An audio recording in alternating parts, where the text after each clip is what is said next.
እነዚህ ሊቃነ ጳጳሳት እንግዲህ ብዛታቸው 11 ናቸው። ሩብ ሲኖዶስ ማለት ናቸው። ሁሉም ሊቃነ ጳጳሳት ናቸው። ጥሩ ጥሩ ኃላፊነት ላይ ለዛውም በቤተ ክህነት ውስጥ ወይም በሀገረ ስብከታቸው ውስጥ ትልልቁን ኃላፊነትና የአገልግሎት ድርሻ የያዙ አባቶች ናቸውና መምህር ግርማን አንደኛ አብረዋቸው ሆነው ከጎን ነው ስብከታቸውን፣ ፈውሳቸውን፣ አገልግሎታቸውን የኋላ ታሪካቸውን አይተው መርምረው ነው ኃላፊነቱን ወስደው ከማንም በላይ ተቆርቋሪነትም የሚገባቸውና መንጋውን መጠበቅ ያለባቸው ላልሆነ ተኩላ ወይም ደግሞ ጠንቋይ ለሚባል አሳልፈው መስጠት እንደሌለባቸው እያወቁ እሳቸው እነሱ ጳጳሳት ካመኗቸው ችግር የለም ብሎ የሚከተል ሕዝብ እንዳለ እያወቁ ይህን ሁሉ ኃላፊነት ተሸክመው ነው።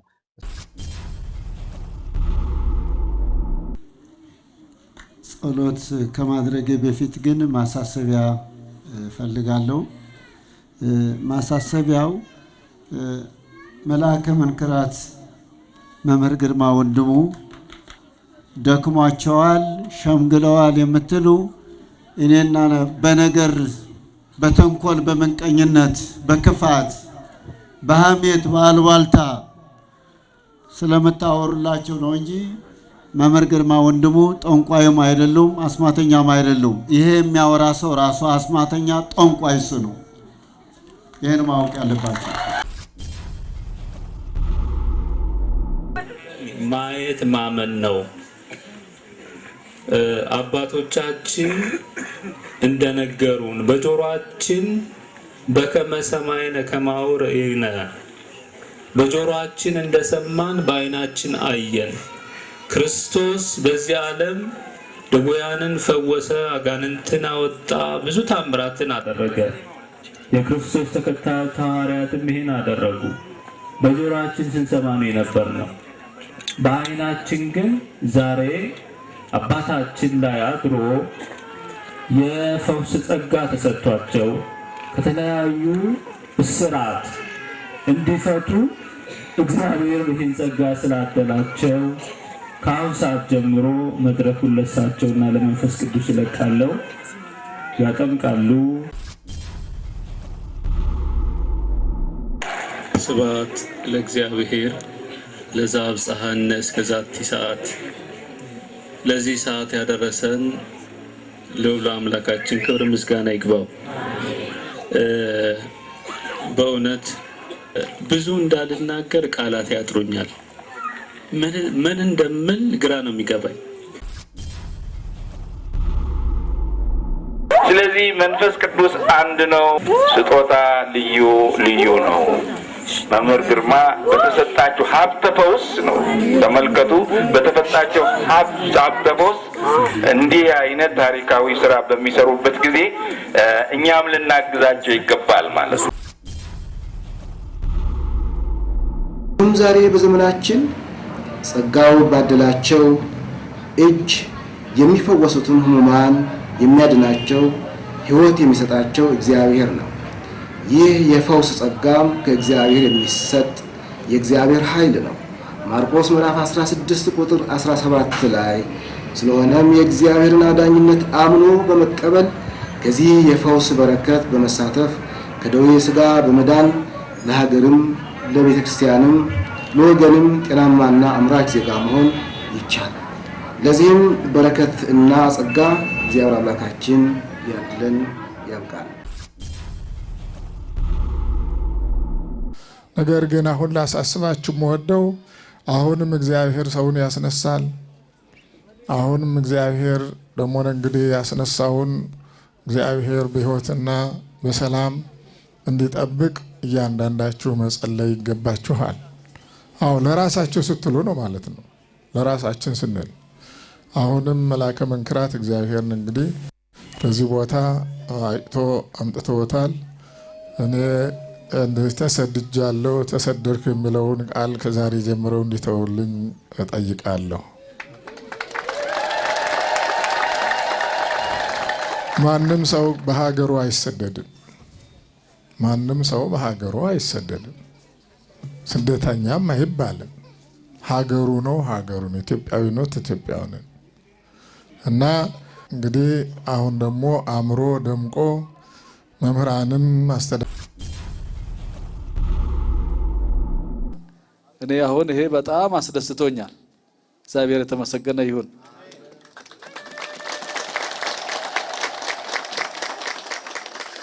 መልአከ መንክራት እንግዲህ ለራሳቸው ይዞ የሚሄዱት ነገር የለም። አሁን ከጠዋት እስካሁን ሲያገለግሉ ነው የቆዩት። ሲደክሙ በጣም ያደክማል። 5 ሳንቲም ይዘው አይሄዱም። ለቤተ ክርስቲያን ነው ሲያገለግሉ የቆዩት፣ ለቤተ ክርስቲያን ነው ሲያገለግሉ የቆዩት። ህዝባቸውን ነው፣ ህዝባቸውን እንዲፈወሱ፣ እምነታቸውን እንዲያውቁ፣ ቤተ ክርስቲያንን እምነታቸውን መንገዱን እንዲያውቁ፣ ቤተ ክርስቲያናቸውን እንዲረዱ፣ ቤተ ክርስቲያን ማዳን እንደምትችል፣ ቤተ ክርስቲያን መፈወስ እንደምትችል እያስተማሩ እያገለገሉ ነው የቆዩት። ይሄ አሁን ያስደስታል እንጂ ሞራል እንድንሰጥ የሚያስደስት ስራ ነው የተሰራውና ስለዚህ መልአከ መንክራት እድሜ ከጤና ጋር ይስጥልን።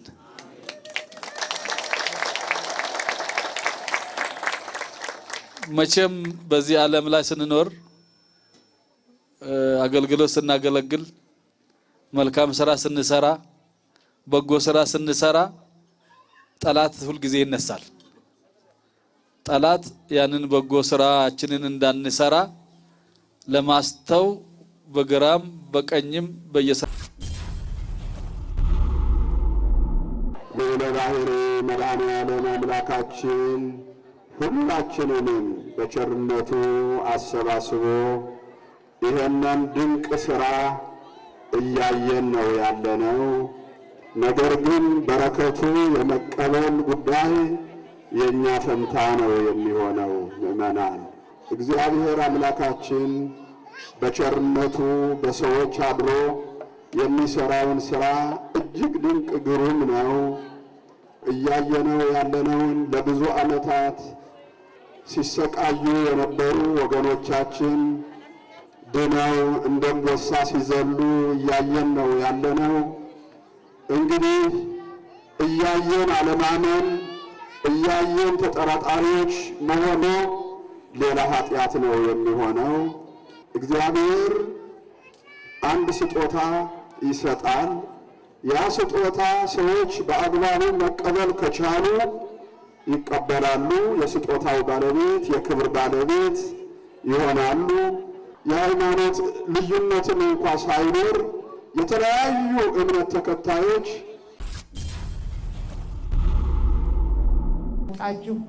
እርሳቸውንም በክብር ከያዛችሁ ብዙ ምዕመናን ይመጣሉ። ስለዚህ ይህን ቦታ ማሳጠር ቀላል ነው የሚሆነው። አደራችሁን በርቱ። የመንገድ ችግር አለ፣ የቦታ መስፋፋት ችግር አለ፣ ሌሎችም ስላሉ ይህም ሁሉ ስላለ በርትታችሁ ይህንን ቦታ ተንከባከቡ። እንዳይነካ አራ ቆርቆሮውን ያሰሩ ቤተልሔሙን በሙሉ ወጪ ሸፍነው ያሰሩ የምንወዳቸው መልአከ መንክራት ግርማ ወንድሙን በክብር ብፁዕ አባታችን ስጦታ ተዘጋጅቷልና ከአሰሪ ኮሚቴዎች እንዲሰጡልን እንጠይቃለን። ስጦታው እየተከፈተ ነው። እባካችሁ እናንተ ግን ዝም ብላችኋል። እልል አትሉ። እልል በሉ፣ እልል በሉ እባካችሁ። የአንገት ወርቅ ነው የተሸለሙትና የአንገት ሐብል ወርቅ ነው። ከወርቅም በላይ ብዙ ነገር ይገባቸዋልና እባካችሁ እባካችሁ አመስግኑላቸው። እልል ብላችሁ አመስግኑላቸው። እግዚአብሔር ይስጥልን። እንግዲህ በኋላ ከትምህርተ ወንጌል በኋላ ፊት ለፊታችን የተከበሩ በዚህ ቤተክርስቲያን ብዙ አስተዋጽኦ ያደረጉ መልአከ መንክራት እና ተሰባስበን ይህንን ድንቅ ታምራት ለማየት ያደለና ታምራቱም ተደርጎላቸው ወገኖቻችን ሕይወተ ሥጋ ሕይወተ ነፍስ፣ ፈውሰ ሥጋ ፈውሰ ነፍስ አግኝተው ለስራ የተጠሩት አባት መልአከ መንክራት መምህር ግርማ ይህንን መልእክት ተፈጣሪያቸው ተቀብለው አባቶቻችን ሐዋርያት ዓለምን ዞረው ባስተማሩ ሰዓት ታላቁን ስራ ይህን እየሰሩ ነው ለድህነትና ለሕይወት ዓለም የበቃችው። ጸሎት ከማድረጌ በፊት ግን ማሳሰቢያ ፈልጋለሁ።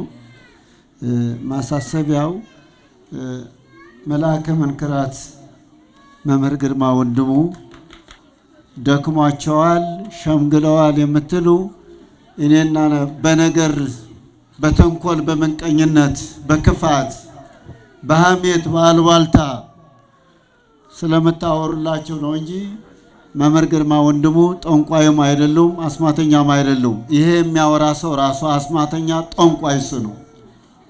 ይህን ማወቅ ያለባቸው። ዛሬም አሉ፣ ወደፊትም አሉ። የኢትዮጵያ ሕዝብ የሚሰራልህን አታውቅም። አትንገር ብዬ ብነግረው አትንገር ብሎ ነገረው። አሁንም አሉ፣ ወደፊትም ይኖራሉ። እግዚአብሔር የፈቀደላቸው ወደዳችሁም በአጋንንት መንፈስ በውቃቤ በዛር በጥንቆላ በመተት ያላችሁ በሙሉ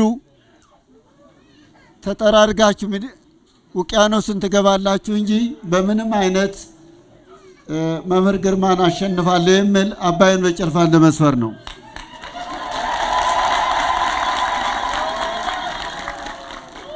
ሚስትን ሲጠነቁ ላያችሁ የሚያነቡት መጽሐፍ ቅዱስ ነው፣ ወንጌል ነው፣ ቃለ እግዚአብሔርን የሚያስተምሩት የተለየ የለም። መስቀላችን እኮ ይፈውሳል፣ ልብሳችን እኮ ይፈውሳል፣ ቅባ ቅዱስን ይፈውሳል፣ ሜሮንን ይፈውሳል። ምንም ነገር የሚቀር የለም። አሁንም እኔና እናንተ በውሸት እዚያ ፍርጥ ትል እንደሆነ እንጂ እሳቸው ጠንቋይ አይደሉም። ግማሹ ወሬ ለማዳመጥ የመጣችሁ ትኖር ይሆናል፣ ግን በእግዚአብሔር ኃይል እናሸንፋችኋለን። ፕሮቴስታንት ሀሌ ሀሌ እያለ እዚህ ጴንጤቆስጤ እሱ ፈዋሹን እኮ ይፈውሳል። የእኛ መስቀል ይፈውሳል። አባቶቻችን ፈዋሾች ናቸው። መስቀላቸውን ያድናል፣ ይፈውሳል። ጸበሉን ይፈውሳል። እምነታችን ይፈውሳል።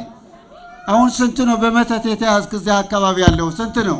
ተጨንቃ የመጣው የምትገላገሉበት እኒህ አባት አክብረን ስንይዝ ነው። ከአልቧልታ ነፃ መውጣት አለብን። አልሸመገሉም፣ አሉ፣ ነገም አሉ፣ ወደፊትም ይኖራሉ። አሁንም ጠንክረው ይሄዳሉ። የኔና የናንተ ነገር ነው ያሸመገላቸው። ነውር ነው ይሄ። የቤተ ክርስቲያን ቋንቋ አይደለም፣ የአባቶች ቋንቋ አይደለም። ቀሳውስት፣ ዲያቆናት ከምንቀኝነት ከተንኮል ራቁ። ውሸት የምትዋሹ እናንተ ናችሁ።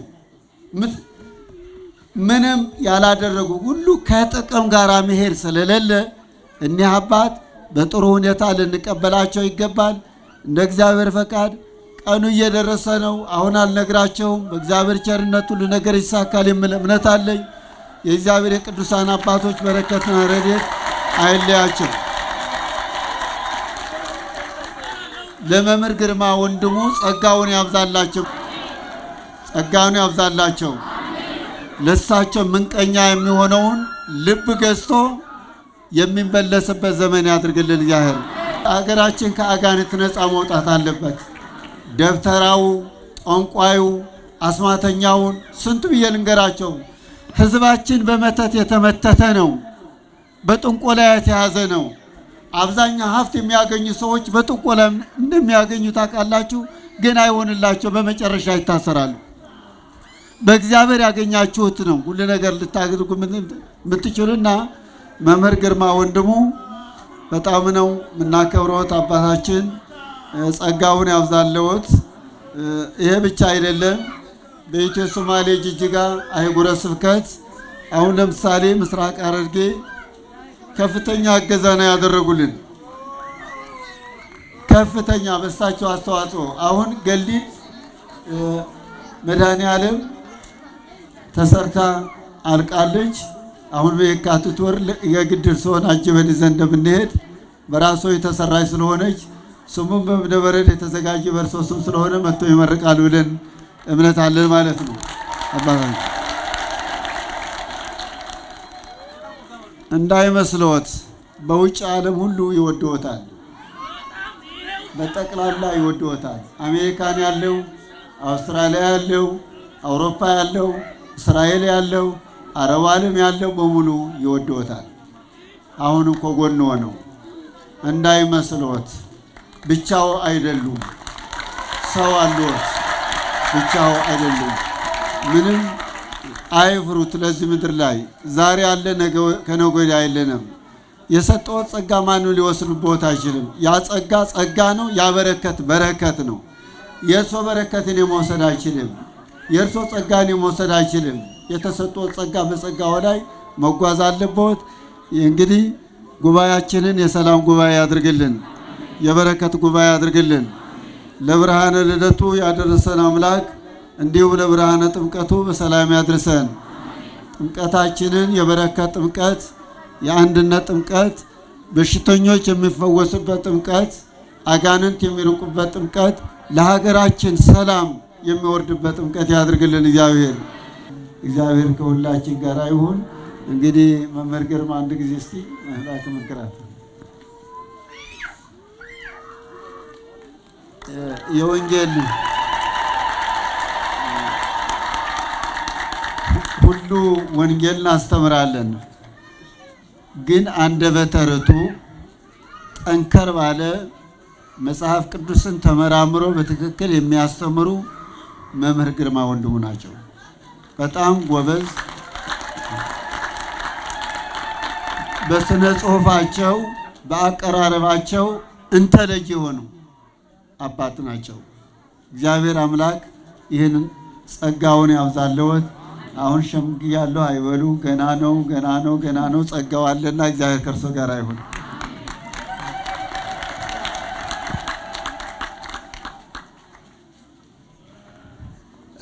ወደ ትምህርተ ወንጌልን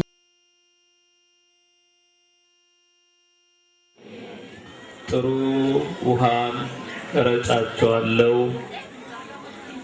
ከደዌያችሁም እፈውሳችኋለሁ። ነገር ግን ከጣዖታችሁና ከርኩስነታችሁ ተመለሱ።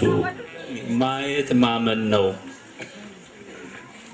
አባቶቻችን እንደነገሩን በጆሮአችን በከመ ሰማይነ ከማሁ ርኢነ፣ በጆሮአችን እንደሰማን በዓይናችን አየን።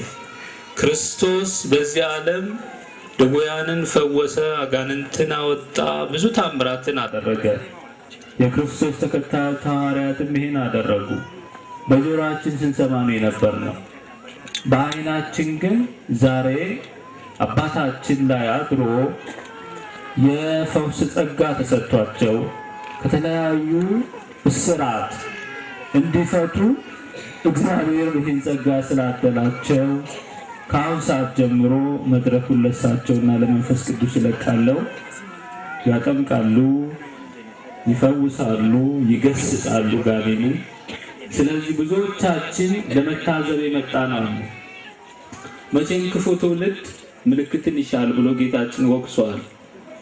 ለምልክት ሳይሆን ለመዳን ራሳችሁን ብታዘጋጁ ከዛሬ ጀምሮ የመዳን ቀን፣ እውነተኛ ሃይማኖት፣ ትክክለኛ ጎዳና ኢትዮጵያ ኦርቶዶክስ ተዋህዶ ሰማዕታት ቅዱሳን የተጋደሉላት የሞቱላት በቅዱሳን ጸሎት በቅዱሳን ተጋድሎ በእግዚአብሔር ቸርነት እስከ ዛሬ የቆየችው ቅድስት ተዋህዶ ሃይማኖት የእሷ አባል የእሷ ልጅ ለመሆን ሕሊናችንን እናዘጋጅ። እግዚአብሔር ልቦና ይስጠን።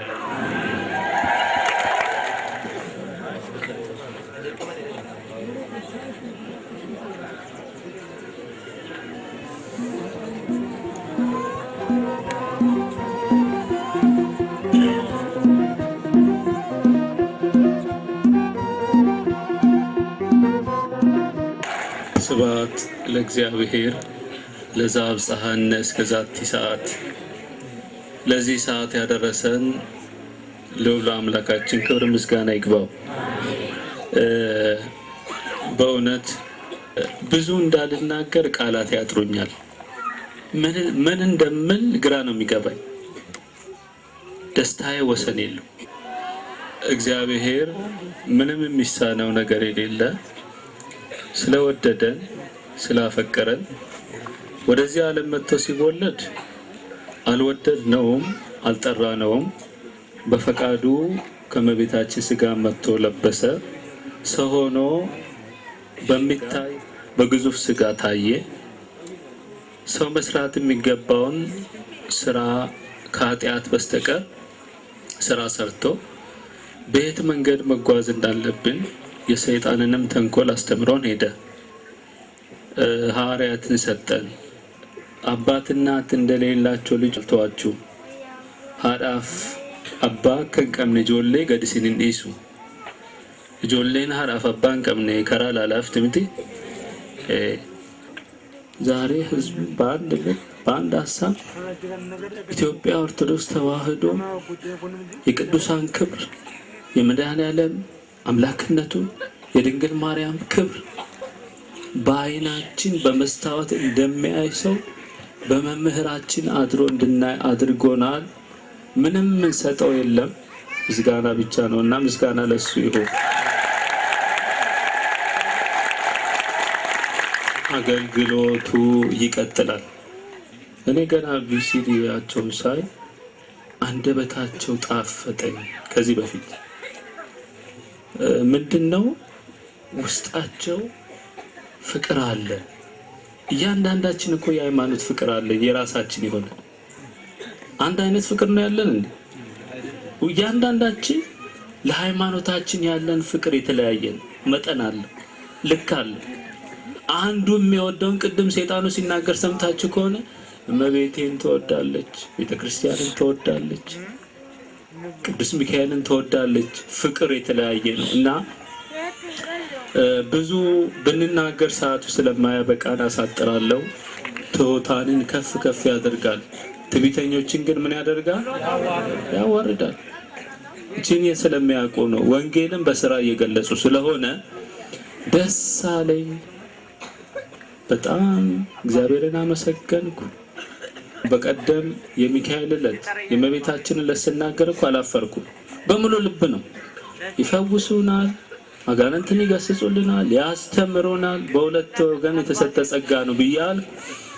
ዛሬ እኔም ሳላፍር ያሰብኩት የተናገርኩት ስለተፈጸመልኝ እና ይሄ ትልቅ ዋጋ ነው፣ ትልቅ በረከት ነው። ከእግዚአብሔር ነው የተባረክ ነው፣ ከእግዚአብሔር ነው በረከት ያገኘ ነው እና እግዚአብሔር ጸጋውን ለእናንተም ያብዛላችሁ።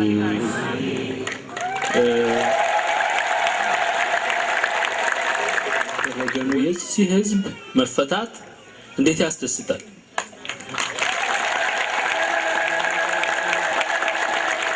እግዚአብሔር ሲጠራ በምክንያት ነው። እሱም በምክንያት ጠርቶ ይህን የህዝብ መፈታት፣ የህዝብ መፈወስ፣ ከእግዚአብሔር ጋር መታረቅ፣ ጠላት ዲያብሎስ እንዲደነግጥ፣ ሌላም እንዲደነግጥ፣ ይሄ ነው ምስጢሩ፣ ይሄ ነው አገልግሎቱ። 3 ቀን ማለት ለኔ 3 ዓመት ይመስለኛል። ቀኑ እንዴት ያምር፣ ዕለቱ እንዴት ያምር፣ ሌሊቱ እንዴት ያምር! እንዴት ያለ ያማረ ጊዜ ነው። ክብር ምስጋና ለሱ ይሁን። እግዚአብሔር ዕድሜ ይስጠን ብቻ። አዎ ያስተምሩናል፣ ይመክሩናል፣ ያጠምቁናል፣ ችግር የለም እና ስለዚህ አገልግሎታቸው ይቀጥላል። እግዚአብሔር አምላክ በዕድሜ በጸጋ ይጠብቅልን፣ እሳቸውን ያሰማልን፣ ከመከራ ከመነፍስ ከመከራ ስጋ ይጠብቅልን፣ ሀገራችንን በቸርነቱ ይጠብቅልን፣ በአጋንንት የታሰሩትን ያስፈታልን፣ የታመሙትን ይፈውስልን፣ የሞቱትን ነፍሳቸውን ይማርልን። መምህራችን ወንድሞቻችንን ጠብቆ በሰላም ወደ አሰበው ቦታ ያደርስልን። በሰላም ያዋለን በሰላም ያሳድረን። አባታችን ሆይ ብለን እንጸልይ። አቤቱ ሕዝብን አድን ርስትህን ባርክ። አቤቱ ሕዝብን አድን ርስትህን ባርክ። አቤቱ ሕዝብን አድን፣ ርስትህን ጠብቃቸው፣ እስከ ዘላለሙ ከፍ ከፍ አድርጋቸው። በአንድ ልጅ በጌታችን በአምላካችን በመድኃኒታችን በኢየሱስ ክርስቶስ ክቡር ደም የዋጃት ቤዛም የሆንካት ቅድስት ቤተ ክርስቲያንን ጠብቃት። ለንጹሕ ወገንና ቅዱስ ለሆነ ሕዝብ ማደሪያ ትሆን ዘንድ የጠራሃት በዚች ቅድስት ቤተ ክርስቲያን መጥታችሁ ተሰብስባችሁ የጸለያችሁ ጌታችን ኢየሱስ ክርስቶስ ቅዱስ ሥጋውን የበላችሁ ክቡር ደሙን የጠጣችሁ በማወቅ ባለማወቅ የሰራችሁን ኃጢአታችሁን ይቅር ይበላችሁ። ሥጋ መለኮት ስለሚባል ሥጋ የቅና የሥራ አዳም ስለሚወልድ የአሸናፊ እግዚአብሔር ልጅ በድንጋሌ ሥጋ በድንጋሌ ሕሊና እትምት የምትሆን የማርያም ልጅ ኢየሱስ ክርስቶስ ባለፈው ይቅር ይበላችሁ፣ በሚመጣው የሚጠብቃችሁ። ባለፈው ይቅር ይበለን፣ በሚመጣው የሚጠብቀን። እግዚኦ መሐረነ ክርስቶስ።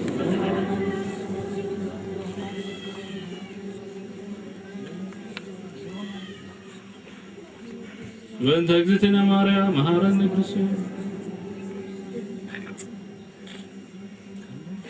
ንስሐን የምትቀበል ኃጢአትን የምታስተስርይ ጌታ ኢየሱስ ክርስቶስ ሆይ የሕዝቡን ኃጢአት ይቅር በል። የማይሰራ ኃጢአት እግዚአብሔር ይፍታ። በስመ አብ ወወልድ ወመንፈስ ቅዱስ አሐዱ አምላክ አሜን። የተከበሩ መምህር ግርማ አይንተ እግዚአብሔር ካህናት፣ ወንድሞች ዲያቆናት፣ አባቶች፣ እናቶች፣ ወጣቶች፣ ሕፃናት እንደምን አደራችሁ? አከም ቡልተኒ መቃን ዋቀዮ ከንገለቴ ፈሚያተው ለምን ትሞታላችሁ? የማችን ሞት እኔ አልፈቅድም። ትንቢተ ሕዝቅኤል ምዕራፍ 18 ከቁጥር 32 ለምን ትሞታላችሁ? የሟችን ሞት እኔ አልፈቅድም። ከሞት ተለዩ፣ ከሞት ተመለሱና በሕይወት ኑሩ ብሎ እግዚአብሔር የሰራዊት ጌታ መድኃኔዓለም ክርስቶስ በነቢዩ ላይ አድሮ የተናገረው ቃል ነው። ሰው ከእግዚአብሔር ከተለየ መሞቱ ነው። ሰው እግዚአብሔርን ማምለክ ከተወ በቁሙ የሞተ ነው። እግዚአብሔርን መተው መሞት ነው። ገዳይ ከሆነ ከሰይጣን ጋር መኖር ነው። እግዚአብሔርን መተው ማለት ገዳይ ከሆነ ነፍሰ ገዳይ ከሆነ ነፍስን የሚያጠፋ ከዲያብሎስ ጋራ በሕይወት ከሱ ጋራ መኖር ማለት መሞት ነው። እግዚአብሔርን መተው መሞት ነው። ስለዚህ በኃጢአት ከእግዚአብሔር ተለይታችሁ ከዲያብሎስ ጋር ለምን ትኖራላችሁ? የእናንተም ሞት አልፈቅድም። እግዚአብሔርን የሚያሳዝነው ከ99ኙ ነገደ መላእክት ይልቅ እልፍ አእላፋት ቅዱሳን መላእክት ይልቅ የሰው ልጆችን ይወዳል። የሰው ልጆች ሞት ያሳዝነዋል እና ስለዚህ ከዚህ ሞት ተለይታችሁ በሕይወት ኑሩ። ከሞት ተለይተን ከዲያብሎስ ቁራኝነት ተለይተን በሕይወት እንድንኖር የእግዚአብሔርን መንገድ የሕይወት መንገድን የሚያስተምሩን እግዚአብሔር በሰጣቸው ጸጋ የሚፈውሱን አጋንንትን የሚገስጹልን መምህራችን መምህር ግርማ ከዚህች ሰዓትና ደቂቃ ጀምሮ ያስተምሩናል። መድረኩን ለመንፈስ ቅዱስና ለመምህር ግርማ እለቃለሁ።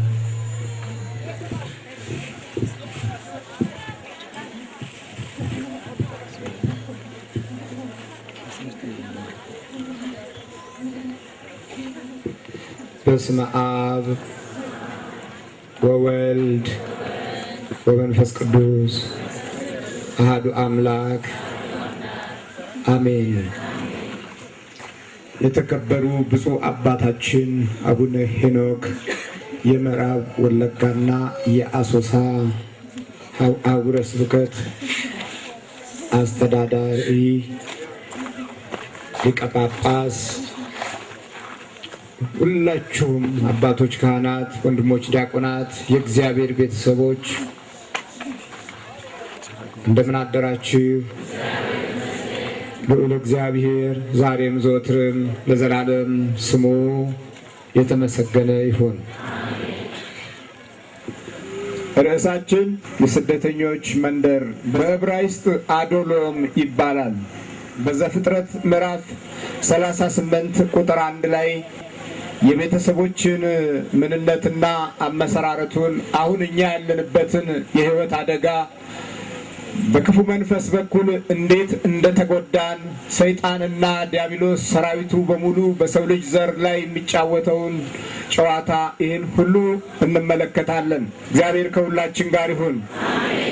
በዚያም ወራት እንዲህ ሆነ፣ ይሁዳ ከወንድሞቹ ተለይቶ ወረደ፣ ስሙንም ኤራስ ወደሚሉት ወደ አዶሎማዊ ሰው ቤት ገባ።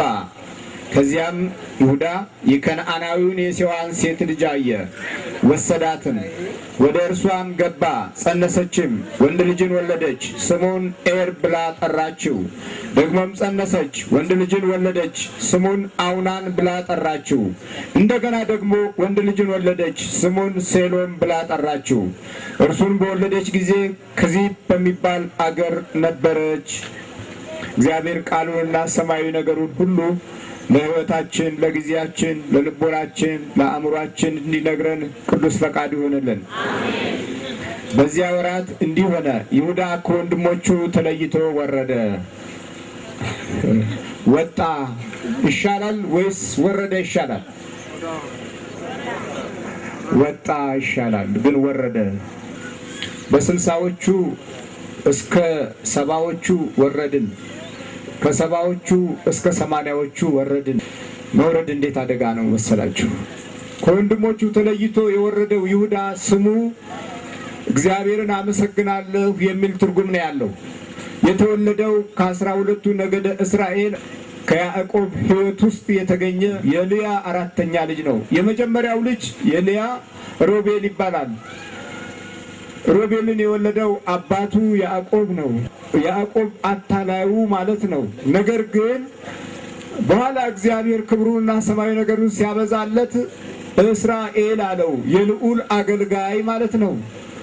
ይህ ሰው በብዙ መንገድ በረከትን ፍለጋ የተጠማ ስለነበረ በረከትን ሲፈልግ ቆይቶ እያታለለም ከወንድሙ እየነጠቀም ተረከዙን ይዞ እያስጨነቀም ገና ከመወለድ ጀምሮ በጣም ኃይለኛና ብርቱ የበረከት ሰው ነበርና የራሱን የበረከት ጥማት ለመፈጸም ሲል የሚያደርጋቸው ጉዞዎች ሁሉ ግማሾቹ ስጋዊ ናቸው፣ ግማሾቹ መንፈሳዊ ናቸው። ነገር ግን አንድ የሆነ ወቅት ላይ ጋብቻውን ሲመሰርት ሊያ የምትባለውን የላባን ልጅ አገባ። በስመ አብ ወወልድ ወመንፈስ ቅዱስ አሐዱ አምላክ አሜን። የልዑል እግዚአብሔር ቤተሰቦች፣ የወላዲተ አምላክ የቅድስተ ቅዱሳን የድንግል ማርያም ወዳጆች፣ ማህበረ ምእመናን፣ ማህበረ ምእመናት፣ በውስጥም በአፍአም ያላችሁ እናቶች፣ አባቶች፣ ወንድሞችና እህቶች እንደዚሁም ሕፃናት ሁላችሁ እንደምን ዋላችሁ? የሰራዊት ጌታ እግዚአብሔር አምላካችን በቸርነቱ ጠብቆ ለዚህ ሰዓት ስላበቃን ክብር ምስጋና ይግባው። ዘሰ እግዚአብሔር ውእቱ ቃለ እግዚአብሔር ይሰምዕ። የእግዚአብሔር ወገን፣ የእግዚአብሔር ወዳጅ፣ የእግዚአብሔር ተከታይ የሆነ ሁሉ የእግዚአብሔርን ቃል ይሰማል። አምላካችን ኢየሱስ ክርስቶስ በዘመነ ስብከቱ ከተናገራቸው ወርቃማ ቃላቶች መካከል በዮሐንስ ወንጌል የምናገኘው ቃል ነው። የእግዚአብሔር ወገን፣ የእግዚአብሔር ተከታይ የሆነ ሰው ሁሉ የእግዚአብሔር ቃል ካንደበቱ አይጠፋም። ይሄ መለኮታዊ ትእዛዝ ነው። ያ መለኮታዊ ትእዛዝ የተለየን ሰዎች ነን። አልፎ አልፎ ከእግዚአብሔር ከቃሉ ስንለይ የሰይጣን ማደሪያ የምንሆነው፣ የአጋንንት ማደሪያ የምንሆነው። አምላካችን ግን አስቀድሞ ተናገረ። የእግዚአብሔር ወገን፣ የእግዚአብሔር ተከታይ፣ በአርአያ ሥላሴ የተፈጠረ እግዚአብሔርን መስሎ የተገኘ እግዚአብሔር መስሎ የተፈጠረ ሰው ሁሉ የእግዚአብሔር ቃል ካንደበቱ ሊጠፋ አይገባም። የእግዚአብሔር ቃል ካጠገቡ ካንደበቱ ካልጠፋ ደግሞ ርኩሳን አጋንንት አይጠናወቱትም። መምህር ግርማ እያጠመቁም እየተናገሩም እያስተማሩም ይናገሩት የነበረ ቃል ይህንኑ ነው። ሰዎች በህመም የሚጠቁት ይልቁንም በርኩሳን አጋንንት የሚጠቁት የእግዚአብሔር ቃል ካጠገባቸው ሲርቅ ነው። አጭር ቋንቋ ከዜና አበው በ13ኛው መቶ ክፍለ ዘመን የተደረገውን በአጭር ቋንቋ ነገራቸዋለሁ። በ13ኛው መቶ ክፍለ ዘመን ኢትዮጵያዊ ጻድቅ ተክለ ሃይማኖት የመጀመሪያ ስማቸው ፍስሐ ጽዮን ሲምኩከ በብሔረ ጽልመት ከመትኩን ብርሃነ ተብሎ በመድኃኒታችን በኢየሱስ ክርስቶስ የተሾሙ አባት ነበሩ። እኒህ አባት በመላው ኢትዮጵያ እስከ ምድረ ኢየሩሳሌም በመንቀሳቀስ አጋንንትን ያስወግዱ ነበር፣ አጋንንትን ያስወጡ ነበር። በአጋንንት የተጠቁትን ክርስቲያኖች ሁሉ ወደ እግዚአብሔር ቤት ይመልሱ ነበር። ታዲያ ከዕለታት አንድ ቀን በሰሜን አዲስ አበባ ጋሰጫ የሚባል ገዳም ለአገልግሎት ሄዱ። በዚህ በጋስጫ ገዳም የጋስጫን ገዳም ኃላፊ አባት የነበሩ በጸሎተ ሚካኤል ይባላሉ። በእድሜም በማዕረግም በመንኩስናም በአገልግሎትም አቡነ ተክለ ሃይማኖት የሚበልጡ ታላቅ አባት ነበሩ። እሳቸው ጋር ተጠግተው አገልግሎት ይሰጡ ነበር። እኔ ነዳይ ወምስኪን እኔ ምንም አውቀው ነገር የለኝም አንተን ላገለግል ነው የመጣው ብለው ከእሳቸው ጋር በስምምነት እያገለገሉ ሳሉ የአካባቢው ምዕመናን ልጆች በአጋንንት መጠቃት ጀመሩ ይላል። እንዳሁኑ ማለት ነው። በአጋንንት መጠቃት፣ መንፈርፈር፣ መንፈራገጥ፣ አረፋ ማስደበቅ፣ ገደል፣ ጎርፍ፣ ገደል እንዲህ እየወደቁ በአጋንንት ተጠቁ ምዕመናን። አባታችን አቡነ በጸሎተ ሚካኤል በአባት ጻድቁ ተክለ ሃይማኖት ያደረውን መንፈስ ቅዱስ በመንፈስ ስለሚያውቁ ልጄ አሏቸው። አቤት መንፈስ ቅዱስ አንድ ነው፣ ስጦታ ግን ልዩ ልዩ ነው። ሐዋርያው ቅዱስ ጳውሎስ ከተናገረው አንቀጽ ጠቅሰው ማለት ነው።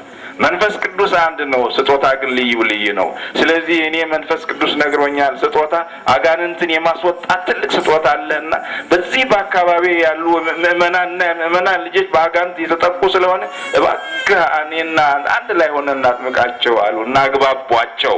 አባታችን ተክለ ሃይማኖት ግን ያንን እንዲታወቅላቸው አይፈልጉም ነበረን። አባቴ ካዘዝከኝ ካንተ ጋር ልሞክር ብለው እንዲህ ምዕመናን ተሰብስበው 30-40 በርሜል እየሞላ እየተጸለየ ጠቅላላ እያጠመቁ ብዙ ምዕመናን ከአጋንንት ነፃ ካወጡ በኋላ አንድ ሰይጣን ግን እምቢ አላቸው ይላል።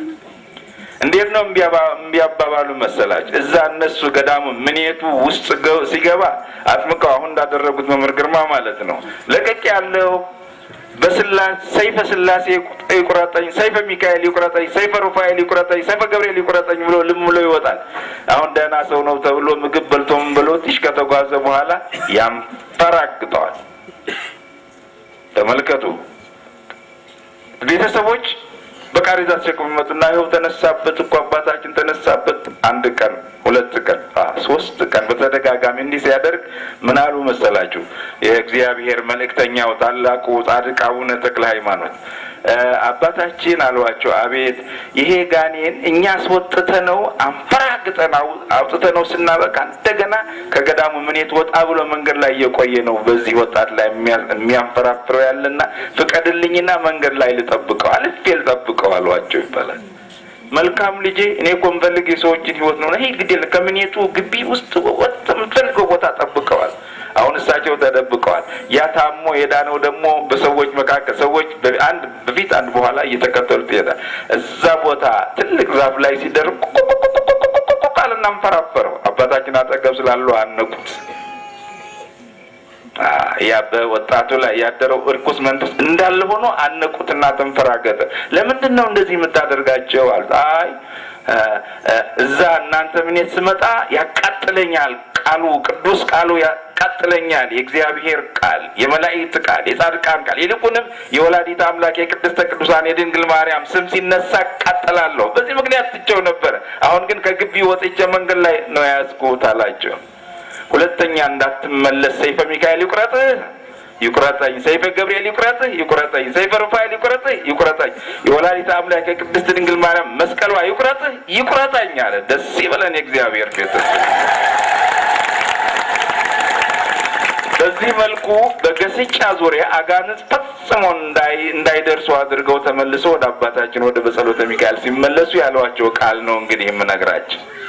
እንዴት ሆነ አሏቸው። ያ በአባቴ በነገርኩ መሰረት መንገድ ላይ ወደ ወጣቱ ሊይዘው ሲራመድ እኔ ቀድሜ ያዝኩት አስማልኩት፣ በቅዱሳን በጻድቃን በመላእክት በወላዲተ አምላክ በድንግል ማርያም በአንተም ስም አስምዬ አስለቀቅኩት አሉና ነገሯቸው። አሁን በጸሎተ ሚካኤል ጻድቁ በጸሎተ ሚካኤል እንዲህ ብለው መለሱ ይላል። ምስለ ሰይጣናት ኑ ተፈጠር ከዘተአምር ግብረ ሰይጣን። የሰይጣንን ተንኮል እንዲህ የምታውቅ እያሳደድክ እንደዚህ የምታስለቅቅ ከሰይጣን ጋር ተፈጥረሃልን በማለት አደነቋቸው ይባላል። ስለዚህ መንፈስ ቅዱስ አንድ ነው፣ ስጦታ ልዩ ልዩ ነው። መምህር ግርማ በተሰጣቸው ሀብተ ፈውስ ነው። ተመልከቱ፣ በተፈጣቸው ሀብተ ፈውስ እንዲህ አይነት ታሪካዊ ስራ በሚሰሩበት ጊዜ እኛም ልናግዛቸው ይገባል ማለት ነው። ክርስቲያን ሊያደርጉ የሚገባ ግዴታዎች አሉ። እኔ ልላቸው የፈለኩኝ ምንድነው እግዚአብሔር የምናግዘው ሀብተ ወልድና ስመ ክርስትና የተቀበልን ሰዎች ያንኑ የተቀበልነውን በ40 በ80 ሀብተ ወልድና ሀብተ ክርስትና ልንጠብቀው ይገባል፣ ልናጎድልበት አይገባም ማለት ነውና ይህንን አድርገን እንድንገኝ አምላካችን ቅዱስ ፈቃድ ይሁንልን። ይወላድ ወልድ ወመንፈስ ቅዱስ አሐዱ አምላክ አሜን። እስመ ተአውቀት ጸጋሁ ለእግዚአብሔር በሀበ ኩሉ ሰብ፣ ሰዎችን ሁሉ የሚያድን የእግዚአብሔር ጸጋ ተገልጧልና። ቲቶ ምዕራፍ 2 ቁጥር 11። ጸጋ ማለት ስጦታ ማለት ነው። ስለሆነም ጸጋው ወንጌል በሁሉ ዘንድ ታወቀች፣ ተረዳች። ወንጌል የሰውን ልጆች ከሞት ወደ ሕይወት፣ ከጨለማ ወደሚደነቅ ብርሃን፣ ከሲኦል ወደ ገነት፣ ከገሃነመ እሳት ወደ መንግሥተ ሰማያት ታደርሳለች፣ ታገባለች። በምድር ላይ ለሰው ልጆች ከተሰጣቸው ጸጋዎች አንዱ ጸበል ነው። ሕሙማነ ሥጋ በደዌ ዳኛ በአልጋ ቁራኛ የተያዙ ሕመምተኞች የእግዚአብሔርን አዳኝነት አምነው ተጠምቀው በእግዚአብሔር ኃይል ከሚፈወሱበት ጸጋ አንዱ ጸበል ነው። ጸበል ማለት የተባረከና የእግዚአብሔር ቅዱስ መንፈስ ያለበት ውሃ ነው። በዘፍጥረት 1 እና 3 ላይ የእግዚአብሔር መንፈስ በውሃ ላይ ሰፎ ነበር ይላል። በአዲስ ኪዳንም ዮሐንስ ምዕራፍ 5 እና ቁጥር 2 ላይ በኢየሩሳሌምም በበጎች በር አጠገብ በዕብራይስጥ ቤተሳይዳ የምትባል አንዲት መጠመቂያ ነበረች ይለናል። እግዚአብሔር ጸጋውን በሰጣቸው ነቢያትና ሐዋርያት አማካይነት በጸበል የተለያዩ ሕሙማነ ሥጋን ፈውሰዋል። እስከ ዛሬም ድረስ ድንቅ በሆነ ሁኔታ ይፈውሳል። ለምሳሌ ንዕማን ከለምጹ በነቢይ ኤልሳ አማካይነት በዮርዳኖስ ተጠምቆ በእግዚአብሔር ኃይል ተፈውሰዋል። እንዲሁም በሁለተኛ ነገሥት ምዕራፍ 5 እና ቁጥር 10 ላይ ኤልሳ ሂድ በዮርዳኖስ 7 ጊዜ ታጠብ፣ ተጠመቅ፣ ሥጋህም ይፈወሳል፣ አንተም ንጹሕ ትሆናለህ ብሎ ወደ እርሱ መልእክተኛ ልኳልና። ጌታችን መድኃኒታችን ኢየሱስ ክርስቶስም በዘመነ ሥጋዌው ለዕብራውያን ብርሃን ሲሰጥ ለምጻሞችን ሲያነጻ በቃሉ ብዙ ገቢረ ተአምራትን ሲያደርግ ሂደው በጸበል ይጠመቁ እና ይፈወሱ ዘንድ ይድኑም ዘንድ አዘዋል። ዮሐንስ ምዕራፍ 9 ቁጥር 6 ላይ ይህንን ብሎ ወደ መሬት እንትፍ ብሎ በምራቁም ጭቃ አድርጎ በጭቃውም የዕውሩን ዓይኖች ቀባና ሂደህ በሰሊሆም መጠመቂያ ታጠብ፣ ተጠመቅ አለው። አምላካችን እግዚአብሔር ኃይሉን ማዳኑንና የቸርነቱን ሥራ በወደደው መንገድ ሁሉ ያስተላልፍ ዘንድ ይችላል። ለምሳሌ በብሉይ ኪዳን ዘመን የኤልሳ አጽም ሁለተኛ ነገሥት ላይ እንደተጻፈው ምዕራፍ 13 ቁጥር 20 ላይ የሙሴ በትር በዘጸአት ምዕራፍ 14 እና ቁጥር 16 ላይ በእነዚህ እና በሌሎችም እግዚአብሔር የማዳንን ኃይሉ ለሰው ልጆች ገልጠዋል። በሐዋርያው በቅዱስ ጴጥሮስ ጥላ እግዚአብሔር ድውያንን ሥጋን ይፈውስ እንደነበር በግብረ ሐዋርያት ምዕራፍ 5 እና ቁጥር 13 ላይ ስለዚህ ጴጥሮስን ሲያልፍ ጥላውን ቢሆን ከእነርሱ አንዱ ይጋርድ ዘንድ ድውያንን ወደ አደባባይ አውጥተው በአልጋና በወሰካ ያኑሯቸው ነበር። በጳውሎስ ጨርቅ አጋንንትን ይወጡ፣ ድውያንን ሥጋን ይፈወሱ ነበር። በዚያ ጨርቅ አድሮ ተአምራትን የሚያደርግ እግዚአብሔር ነው እንጂ ጨርቁ አይደለም። በግብረ ሐዋርያት ምዕራፍ 19 ቁጥር 11 ላይ እግዚአብሔር በጳውሎስ እጅ የሚያስደንቅ ተአምራትን ያደርግ ነበር። ስለዚህም ከአካሉ ጨርቅ ወይም ልብስ ድሆች ይወስዱ ነበር፣ ደዌያቸውም ይለቃቸው ነበር፣ ክፉዎች መናፍስትን ይወጡ ነበር።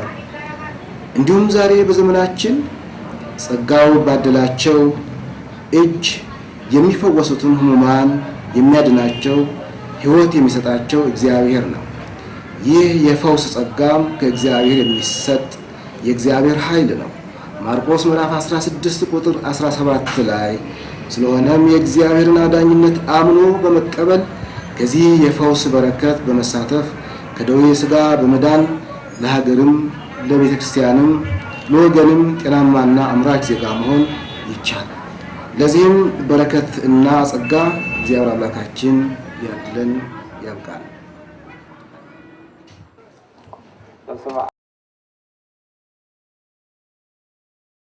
በስመ አብ ወወልድ ወመንፈስ ቅዱስ አሐዱ አምላክ አሜን። ስብሐት ለእግዚአብሔር አነሳስቶ ላስጀመረን አስጀምሮ ላስፈጸመን ለእግዚአብሔር ክብር ምስጋና ይግባው። የሰው ልጅ በመጀመሪያ በሚፈጠርበት ጊዜ 7 ሀብታት ተሰጥተውታል። እነዚህ 7 ሀብታት ለእያንዳንዳችን የተሰጠን ባለጸጎች ነን። ነገር ግን ራሳችን በራሳችን ሀብታችን እናስወስዳለን ማለት ነው እና እንግዲህ አሁን እግዚአብሔር ከ7ቱ ሀብታት የተሰጣቸው ወንድማችን አሁን ሲያደርጉ ማየታችን በእውነቱ ያየነውን እንመሰክራለን፣ የሰማነውንም እንደዚሁ እንናገራለን ማለት ነው። የተወደዳችሁ ምእመናን፣ ነገር ግን እግዚአብሔር ሕዝቡን ሊያድን በፈለገ ጊዜ ሁል ጊዜ መልእክተኛ ይልካል። እስራኤል 400 ዓመት በባርነት ከኖሩ በኋላ ሙሴን አስነስቷል። 40 ዓመት መርቷቸዋል። ከዛም ኢያሱን አስነስቷል። ርስታቸው እንዲካፈሉ አድርጓል። ከዛም እንደዚሁ እነ ዳዊት ሌሎችም የተነሱ ደጋጎች ሰዎች እንደነበሩ ሁላችሁ ታውቃላችሁ። እና እንግዲህ ሁላችንም ራሳችን ሀብታችን እያስወሰድን ካልሆነ በቀር ለእያንዳንዳችን እግዚአብሔር የሰጠን ሀብት ነው። ሁላችሁም አላችሁ። የአዳም ልጆች በአጠቃላይ በተፈጥሮ የሚሰጣቸው 7 ሀብታት አሉ። እነዚህ 7 ሀብታት ማስተማርን፣ እንደዚሁ ማስተዳደርን፣ እንደዚህ ሀብተ ፈውስ፣ እንደዚሁ እንደ መላከ መንክራት፣ ሌላም ሀብተ መንግስት፣ ሀብተ ትንቢት በእያንዳንዳችን የተሰጠን ነው። ታዲያን እንግዲህ ስናስወስደው ግን አናውቀውም። በሚወሰድብን ሰዓት አናውቀውም እንጂ እያንዳንዳችን እግዚአብሔር ለአዳም የሰጠውን ሀብት ለእኛም ተሰጥቶናል። ምስክርነቱም ከእኛ መካከል አስነስቶ ይሄን የመሰለውን ነገር ሲያሰራ ማየታችን በጣም የሚያስገርምና የሚያስደስት ነው እና ይህን የሚያሳየው ምንድን ነው? እግዚአብሔር እናንተንም እኛንም አልረሳንም ማለት ነው። እግዚአብሔር አልተወንም። እግዚአብሔር እንደጠፉ ይጥፉ፣ እንደታመሙ ይታመሙ፣ እንደተቸገሩ ይቸገሩ ብሎ ዝም አላለም እና እንግዲህ መምህራንን እያስነሳ እነሆ የምታዩትን ተአምር እየተሰራ እናያለን። እና እንግዲህ ምእመናን እግዚአብሔር ስራው ድንቅ ነው። እግዚአብሔር ሁል ጊዜ ለሰው ልጆች ምን ያህል እንደሚያስብ እያንዳንዳችሁ ማሰብ አለባችሁ። እግዚአብሔር እስከ መቼ ድረስ ነው የሚያስበን? እኛስ እስከ መቼ ድረስ ነው የምናስበው? ይህንን ማለት አለብን። በዘመናችን የመጣው ምንድነው? ሰውን ከሰው መለያየት፣ የሰውን ኃጢአት ማንበብ፣ የራስን ኃጢአት መሸፈን ነው በዘመናችን ላይ መጣው። በመጀመሪያ እያንዳንዳችን የራሳችንን ኃጢአት እናስብ። ራሳችንን በመጀመሪያ እንውቀሰው።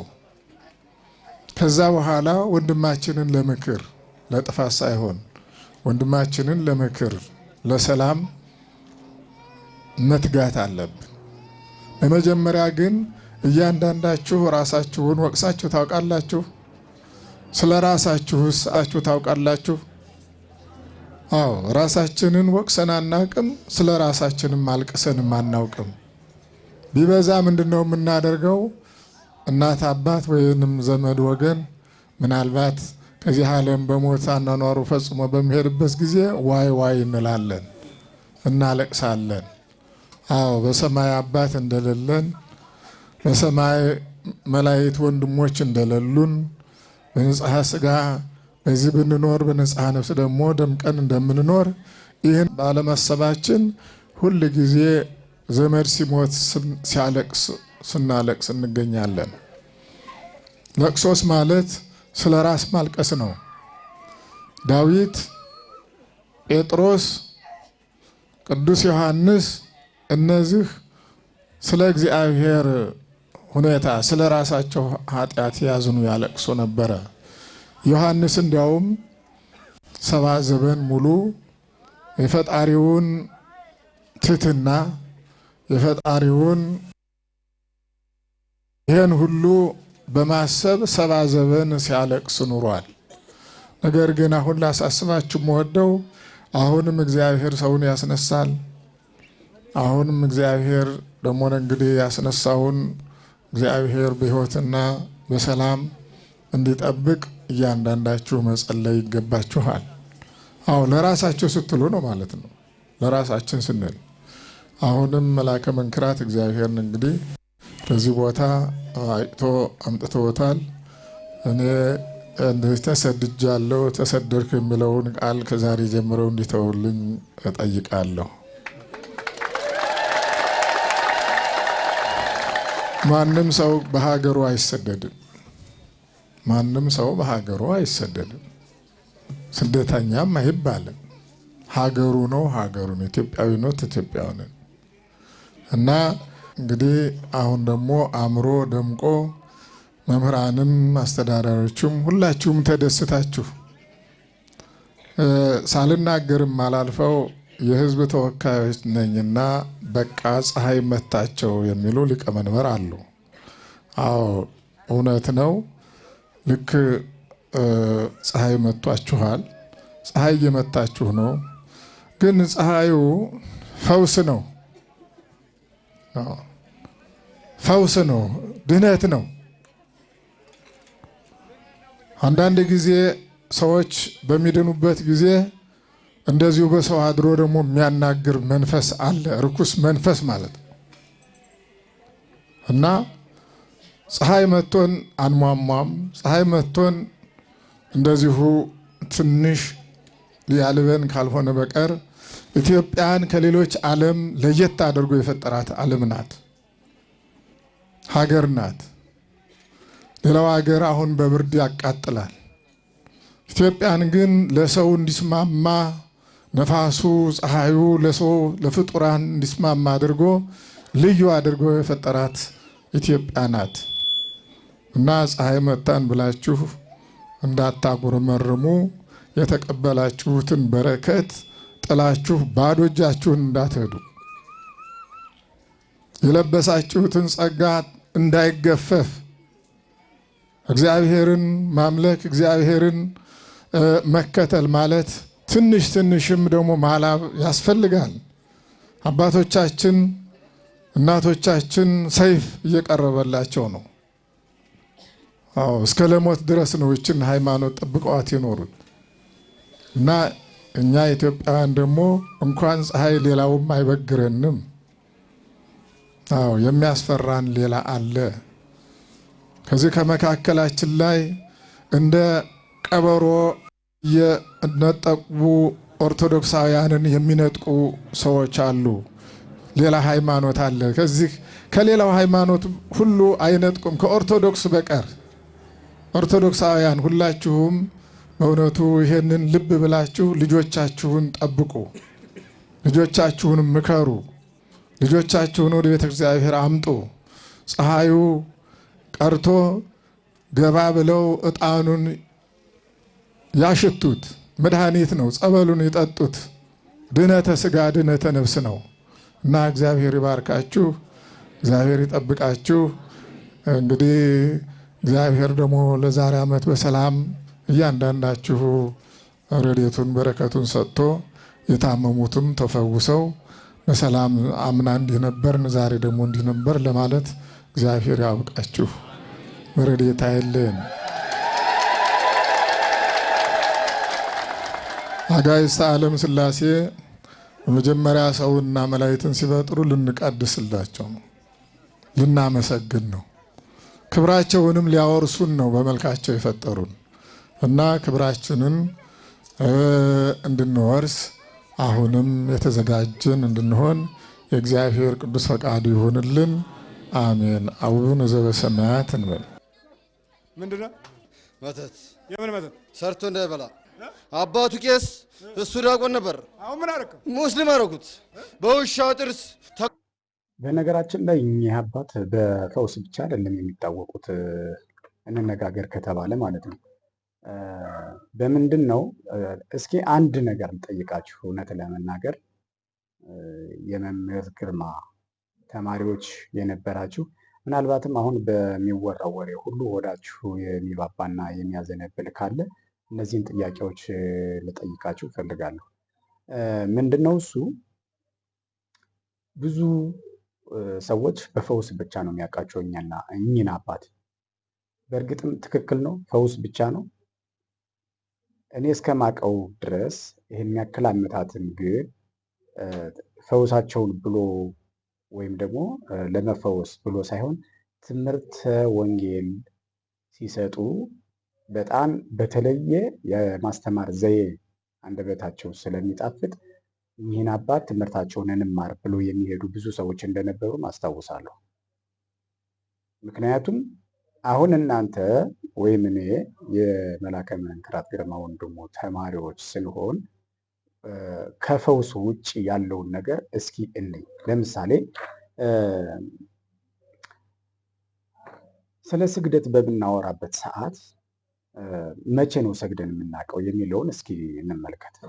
እኛ ሰግደን የምናውቀው እኔ እስከሚገባኝ ድረስ አብዛኛውን ሰው በማይበት ሰዓትም ምናልባት 10 እና 15 ዓመታት ያክል ቆይተን ንስሐ ስንገባ የንስሐ ስግደት ልንሰግድ እንችል ይሆናል።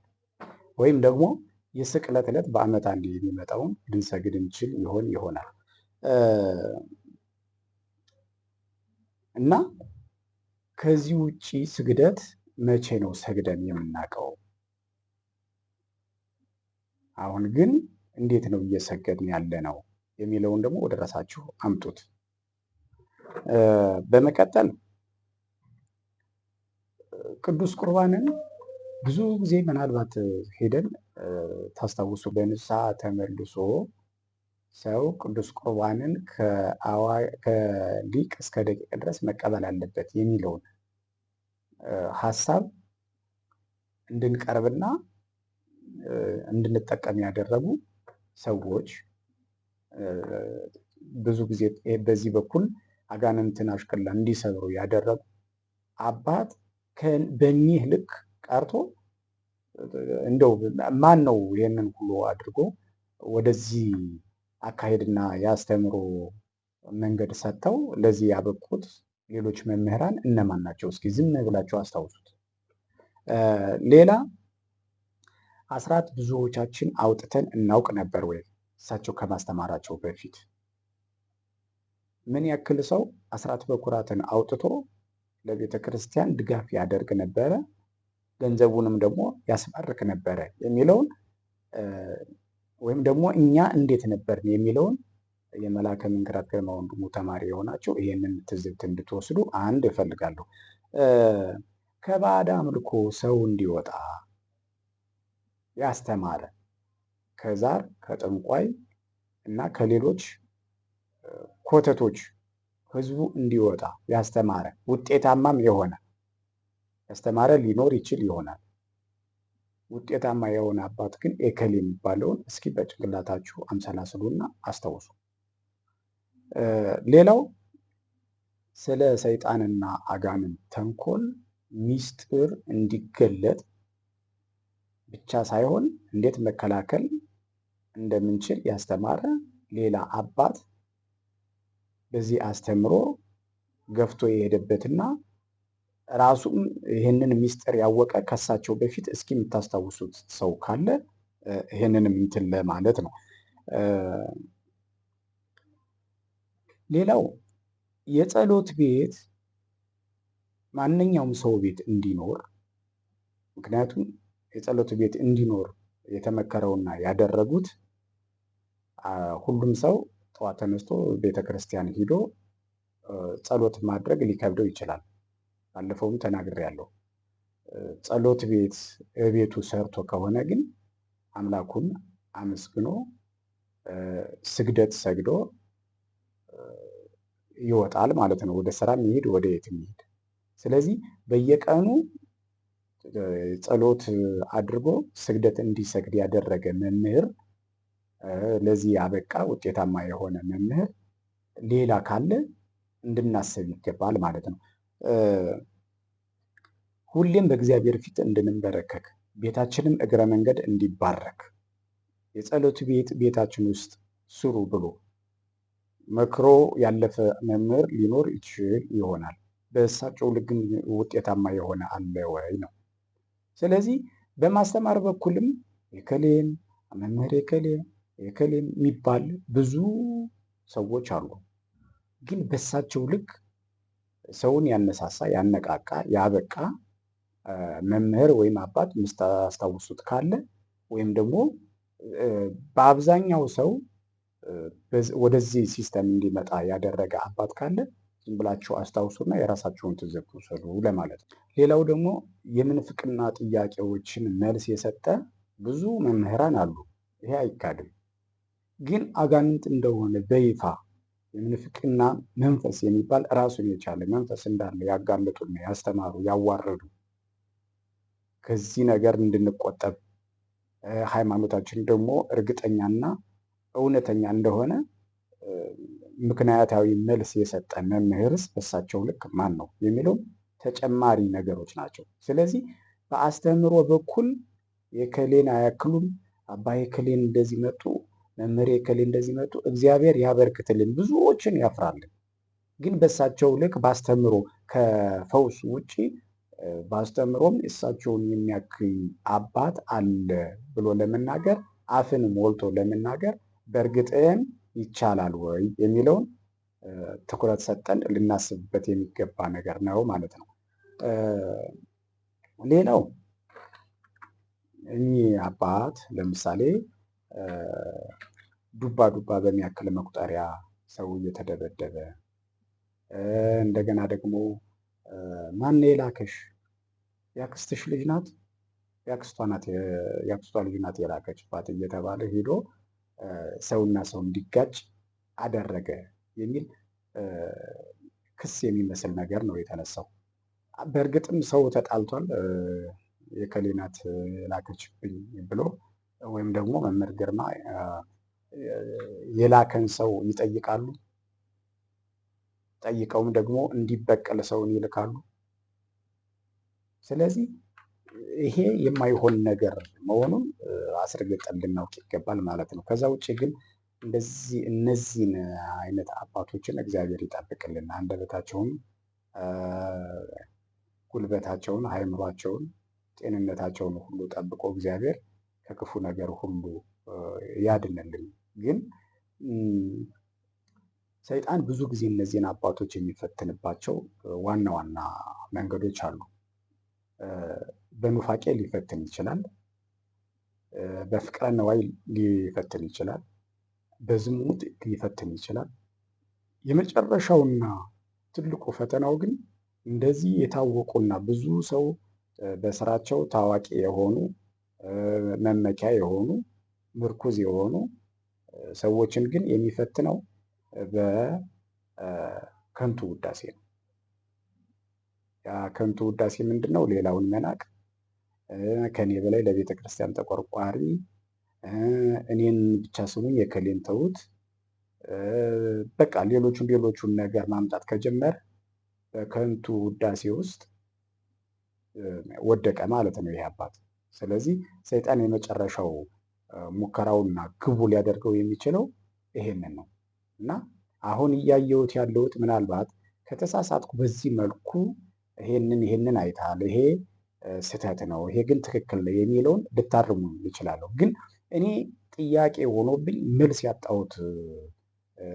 ያጣሁለት ጥያቄ ስለሆነ ልትረዱኝም ልታስረዱኝም ስለፈለግኩ ነው ይሄንን የምጠይቀው እና እኚህ ሁሉ አባቶች አብረው ሁነው ቀርበው ተነጋግረው ምናልባትም ደግሞ አንዳንዶቹ ጳጳሳት ድሮ ዘዋይ እያሉ አብረዋቸው የተማሩ እንደሆነ እንዲሁ በጭምጭምታ ሰምቻለሁ እና እነዚህን ሁሉ ጳጳሳት እኔ እበልጣቸዋለሁ እኔን ብቻ ስሙኝ ማለት ተገቢ ነው ብዬ ወይም ደግሞ ትሉኛላችሁ ብዬ አላስብም። ከዛስ ምናልባት አይ ይሄንን ያሉት እኮ እሳቸውን ለማለት አይደለም የምትሉኝ ከሆነ ደግሞ እንደው ያርግልኝና ለጽናና ጥሩም ነው። ግን ዝም ብዬ ሳስበው መቁጠሪያ የሚጠቀም አጋንንት እንደ ድሮቹ ወይ እንደ ሌሎቹ ከሳሾች ኢንተርቪው ብሎ እንደሚከሱት ቃለ መጠይቅ የሚያደርግ ሌሎች አባቶች ከሳቸው በኋላ የመጡ እንጂ ከሳቸው በፊት እንዳልነበሩ ስለማቅ እሳቸውን ለማለት ተፈልጎ የተገለጸ ቃል ነው ብዬ ስለማስብ ነው ይሄንን ያልኩት ማለት ነው። እና አባታችን በእድሜ በጸጋ በጤንነት ይጠብቅልን። አንዳንዴ እሳቸውን ደግሞ እነዚህ እንኳ እዚህ ገባ የማይባሉ ሰዎች አሉ። ለምሳሌ ግርማ ብሎ እኚህ ሰው በግምት እንግዲህ ወደ 70 ዓመት እየደረሱ ነው። እንደው ታላቅን ሰው ምንም ማዕረግ የሌለውን ጋሼ ከሌ ብለን ነው ያደግነው። ማዕረግ ካለው ደግሞ መምህሬ ከሌ፣ ቲቸሬ ከሌ፣ አስተማሪ ከሌ ብለን እንኳን ያደግነው። ይሄንን አንዳንድ ከሳሾች ከሳሽም ሆነው መምህር ግርማ ይላሉ። አንዳንድ ደግሞ ግርማ ብለው የመምህርነታቸውንም ቀርቶ የእድሜያቸውን ሁሉ በሚያንኳስስ መልኩ ግርማ ብለው የሚጠሩ ተቆርቋሪ ነኝ የቤተ ክርስቲያን ልጅ ነኝ ብለው የሚያስቡ ሰዎች አሉ። የነዚህ ነገር ምንን ያስታውሰኛል መሰላችሁ? በልጅነታችን አንድን እንደዚህ ክብር የሚገባውን ማዕረግ ያለውን በእድሜ የሸመገለን ሰው አዛውንት ሰው አንጠልጥሎ የሚጠራ ሰው ካለ ምንድን ነው የሚሉት? ይሄ ጋጠወጥ፣ አሳዳጊ የበደለው፣ የአስተዳደግ ችግር ያለበት በሚል ይገስጹታል። እና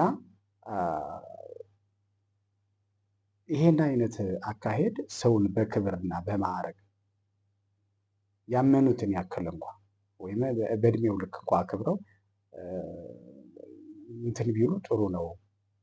ግን ይሄንን ሁሉ አልፈው ወደ ስድብ የሚሄዱ ሰዎች ስላሉ ይህም ትክክል እንዳልሆነ ለመናገር ነው። በተያያዥነት እነዚህ አሁን ያልኳቸው አይነት ሰዎች መምህር ግርማ ምናምን ብለው ከጠሩ በኋላ የሚያስተላልፉት መልእክት ደግሞ የሰፈር ሴቶችን የድሮዎቹን የሚያስታውሰኝ አካሄድ አለ። ያ አካሄድ ምንድን ነው? ፈጥራ የምታወራና አንድን ሰው ከአንድ ሰው የምታጣላ ሴት ካለች ምንድን ነው የሚሉት?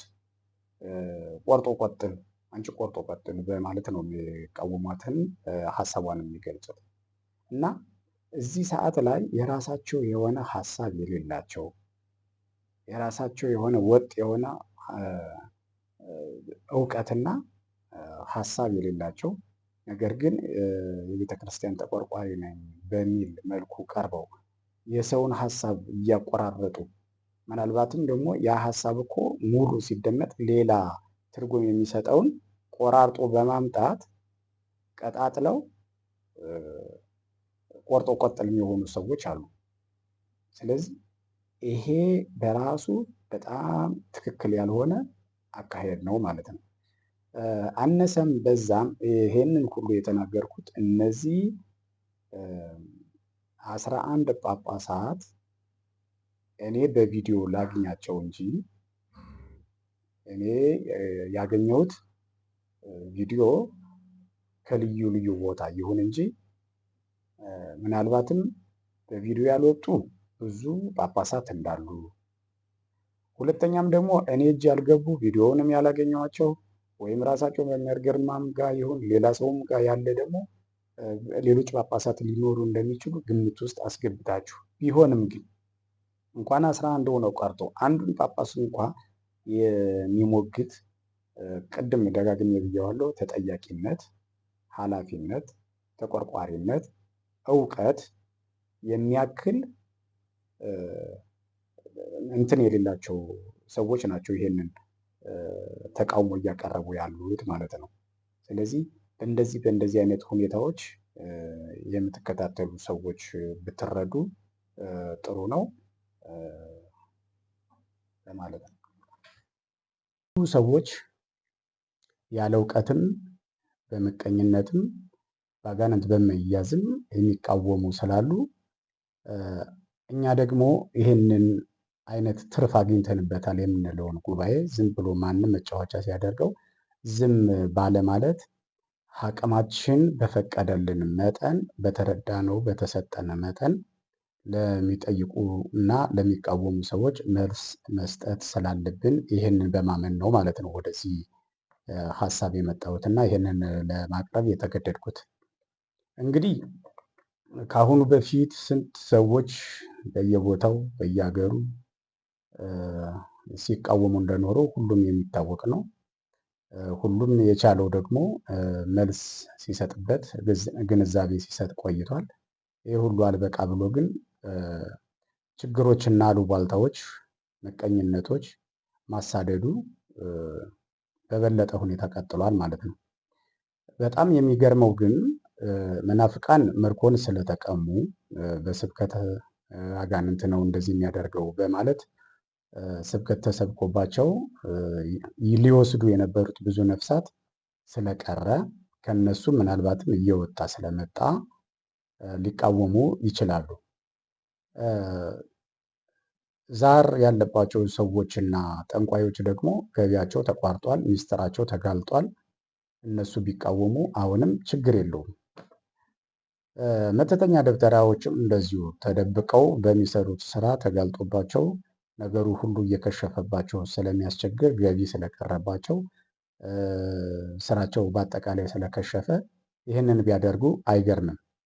አሁን በጣም የሚገርመውና ልብን የሚሰብረው ግን እዚህ ነገር ላይ የሌሉበት ሆኖ በቤተ ክርስቲያን አገልግሎት ላይ ያሉ ሰዎች አጋንንትን ማወቅ በነበረባቸው ልክ ሳያውቁ ቀርተው እነሱ አገልግሎት ሳይሰጡ ቀርተው አገልግሎት የሚሰጡትን ሰዎች አሳዳጅ ሆኖ መገኘታቸው ግን በጣም ያሳፍራልም ያሳዝናልም። ምክንያቱም እነዛ አንዴ የወጡ ናቸው። ሌሎቹ ተቃዋሚ ሆነው ቢቀርቡ ምንም አይገርምም። በእነዚህ ሰዎች የሚመጣ ተቃውሞ ግን እጅግ ስነ ልቦናን የሚጎዳ ተገልጋይንም አገልጋይንም የሚረብሽ ሀሳብ ነው ማለት ነው። ስለዚህ አሁን ይሄንን ሀሳብ ይዤ ስመጣ ምንድን ነው ያደረግኩት?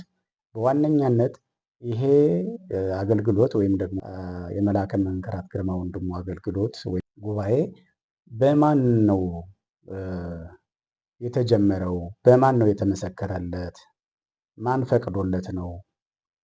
ተቃዋሚዎቹ ውስጥ ላይ ያሉ የተባሉት ወይም ደግሞ እነሱም አገልግሎት ላይ ሆነው ነገር ግን የርኩሳን መናፍስት ሚስጥር ያልተገለጠላቸው ሰዎች እንዴት ሊቃወሙ ቻሉ የሚለውን ነው አጠቃላይ ለማስረዳት የፈለኩት ማለት ነው።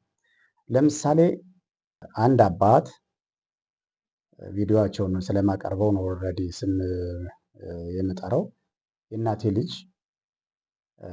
እሳቸው በኦርቶዶክስ ላይ ያሳደሩትን ወይም ደግሞ የሰበኩትን ስብከት ረስቼ አይደለም። እሳቸውን የሚቃወም እውቀትና ሞራል አለኝ ለማለትም አይደለም። ምክንያቱም በካሴት እስካሁን እንዳሁኑ ዩቲዩብ ሳይመጣ ወይም ደግሞ ፍላሽ ሳንጠቀም በካሴት መታ መታ በሚደረገው የሬዲዮ ማነው ቴፕ ላይ በሚገባ ካሴት ያዳመጥናቸው ታላቅ አባት ናቸው። ብዙ ወንጌልን የሰበኩ ብዙ ሕዝብን ያነቃቁ ናቸው እና እሳቸው ሲቃወሙ ያሳዝናል፣ ልብንም ያደማል። ምንድን ነው የተፈጠረው? አሁን ለምሳሌ የሆነ ዩቲዩብ ላይ ቀርበው ቋንቋ አይነሽ ላይ ቀርበው የሰጡት እንትን በጣም አስደናቂ ሆኖብኛል። ለምሳሌ ምንድን ነው የተቃውሞ መንስኤያቸው ሲባል የዛሬ 15 ዓመት የሰማሁትን ራሱን ነው የደገሙት። በመቁጠሪያ ሰው ለምን ይመታል? መቁጠሪያ ሰው ሸሽጎ ነው እንደውም የድሮ አባቶቻችን ይዘው የሚጠቀሙት የነበሩ ብለዋል። እኔ ደግሞ መምህር ግርማን ሳላቃቸው ወይም ደግሞ ይህን ጉባኤ አይነት አገልግሎት የፈውስ አገልግሎት የትም ባላየሁበት ወቅት ሲጠቀሙ እኔም አውቃለሁ። ምንድን ነው ያ ሸፍነው የሚጠቀሙ የሉም። እንደውም ራሱ መቁጠሪያ እንደተሰራ ማቀው እኔ የድሮ እናቶች አያነቡም፣ አይጽፉም። እንደገና ደግሞ የማንበብ አቅም እንኳ ቢኖራቸው መጽሐፉን የማግኘት ወይም ደግሞ መግዣውን የማግኘት እንትኑ የላቸውም። ስለዚህ ያላቸው አማራጭ ምንድን ነው? ወይም ደግሞ ቢገዙትም የተማሩ አይደሉም፣ መጽሐፉን አያነቡትም። ስለዚህ መቁጠሪያውን ይይዙና 41 ክርያላይሶ፣ 41 እግዚኦ፣ 41 በእንተ ማርያም እያሉ ይጸልዩበት ነበር ማለት ነው። ከዛ ምንድን ነው የሚያደርጉት?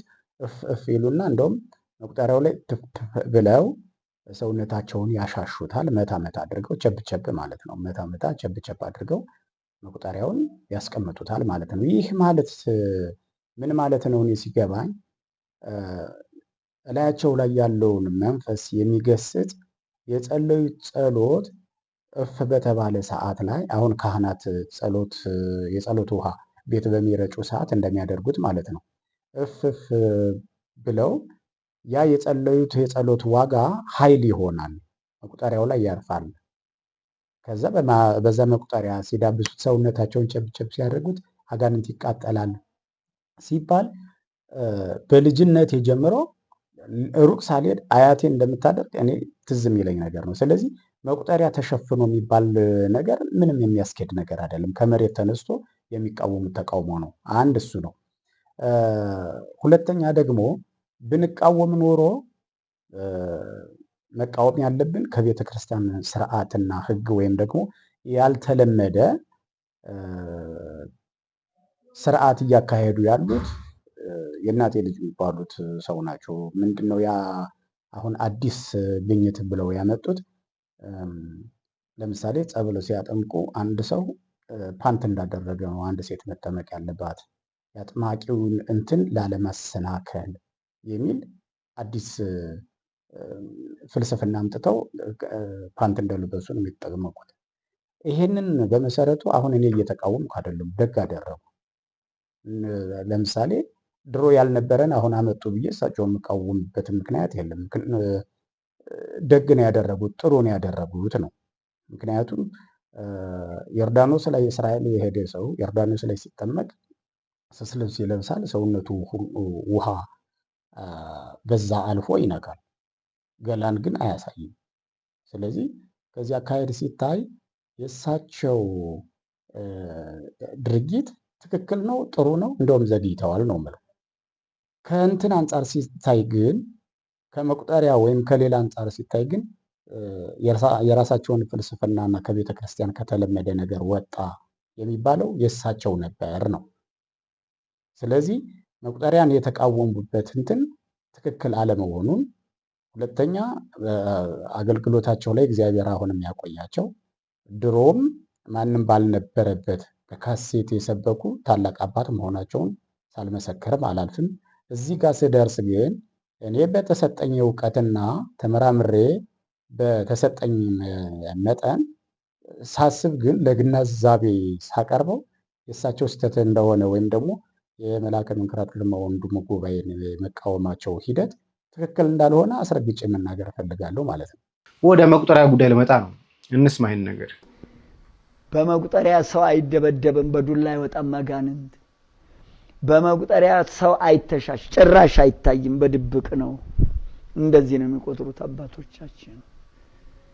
አንገት ላይ በምን ምክንያት ተደረገ?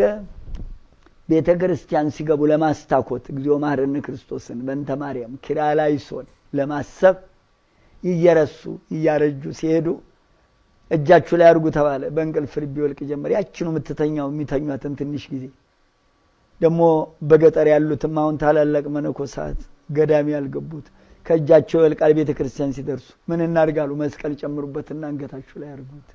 ተባርካ መስቀሏ። ከዚያ ጥቅሙ ምንድነው? እግዚኦ መሐረነ ክርስቶስ ለማለት። አባቴ መቁጠሪያ ነበራቸው። አንድ ቀን በመቁጠሪያ ዳሰውኝ አቁም። ዳዊት ደግሞ ሲጨርሱ በዳዊት ነበር የሚያባብሱኝ። ይኸው መጽሐፍ እንሳለም የለም። ለመሆኑ እስቲ እንደው ልጠይቃችሁ፣ ስትሳለሙ ዝም ብላችሁ አለ የምትሰሙት? አላስተማሩኝም አባቴ እንደዚህ። ወንጌሉ መጥቶ እኮ ስንሰማው ይህ ዘላለማዊ ሕያው ቃልህ በልቦናዬ እንዲጸና አድርግልኝ ብሎ ነው የሚሳመው ወንጌሉ።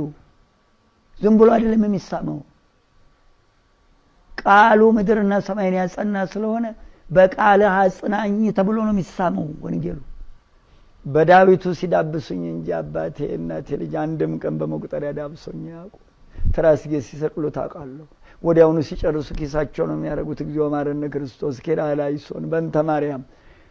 አዲስ አበባ መኪናው መቁጠሪያ፣ ህፃኑ መቁጠሪያ።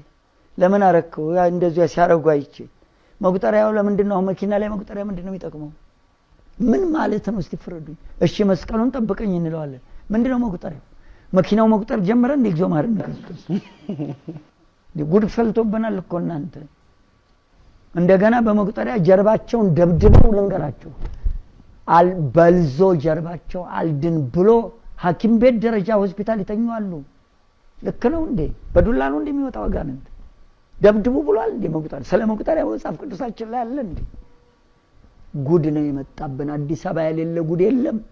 በመርካቶ ዘይት ከብረውበታል። ዘራ ይወጣላቸው ቅባ ቅዱስ እያሉ። ቅባ ቅዱሱ ለክርስትና ብቻ ነው የሚያገለግለው።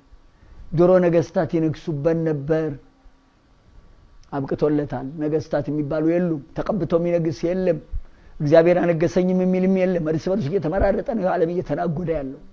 ይናጎዳል ገና እርስ በርሱ እየተመራረጠ። እግዚአብሔር ያልሾመው አይጸናም። ስለዚህ እናቴ ልጅ የኦሪቱን ቅባ ቅዱስ በሜሮን ለውጦታል። በኦሪቱ በእንስሳት ደም ይድን የነበረው በራሱ ደም ለውጦታል። ሜሮን ከየት መጣ? በለሳን። የዮሴፍን በትር 7 ቦታ ሰብሮ ተክሏታል። በለሳን። እመቤታችን ከመጠን በላይ ሲያልበው ልብሱን ስትጨምቅ ግብጽ ምድር የበቀለው በለሳን፣ ጌታ የተከለው በዮሴፍ በለሳን አንድ አይነት እጽ ነው። ከስነ ፍጥረት ወዲህ ጌታ ያከበረው። ስለዚህ ሜሮን ነው ለበሽተኛ የሚደረገው። ሜሮን ስል ደግሞ እዚህ ላይ ለክርስትና የሚደረገው ሜሮንና ይሄኛው የሚቀባው ሜሮን አይገናኝም። ሰማይና መሬት። በክርስትናው ጊዜ ሲጠመቅ ገንዳው ላይ የሚደረገው ቅባ ቅዱስ ነው። ልብሱን ለብሶ ጨርሶ ጥምቀቱን ወደ ቤተ መቅደስ ማተብ ታስሮለት ሲገባ ሌላው አንዱን 2-3 ጊዜ አቅርበዋቸዋል። እርሰ አድባራት ሊቀ ሊቃውንት አራት አይና ተብለው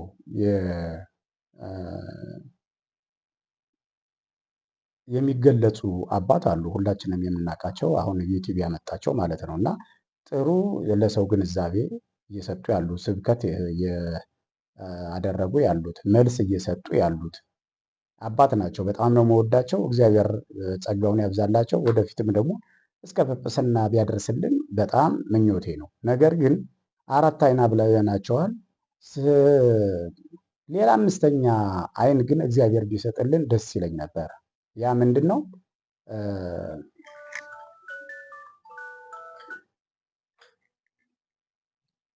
ያ 5ኛ አይን የምለው የትኛውን ነው?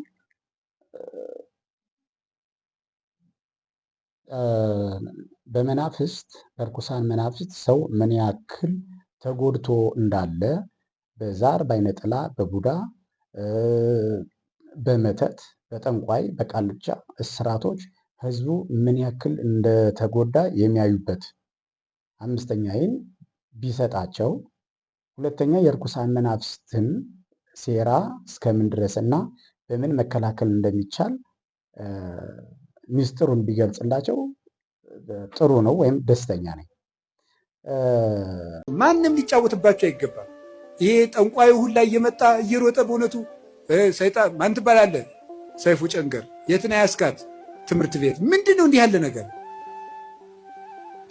ነውር አይደለም እንዴ?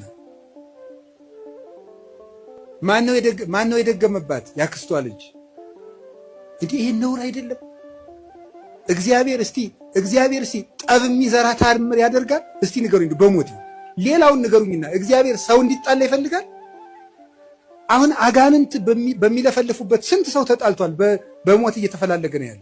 እገሌ ደግሞብኝ ነው ሀብት ያልሳካልኝ አለ፣ እገሌ ደግሞብኝ ነው ትምህርት ሳይሳካ የቀረ እየተባለ። እግዚአብሔር እኮ የፍቅር አምላክ ነው። አጋንንትን ሲያወጣ ዝም ብሎ ያወጣቸዋል። የእግዚአብሔር ታምር ሌላ ችግር ፈጥሮ አይሄድም።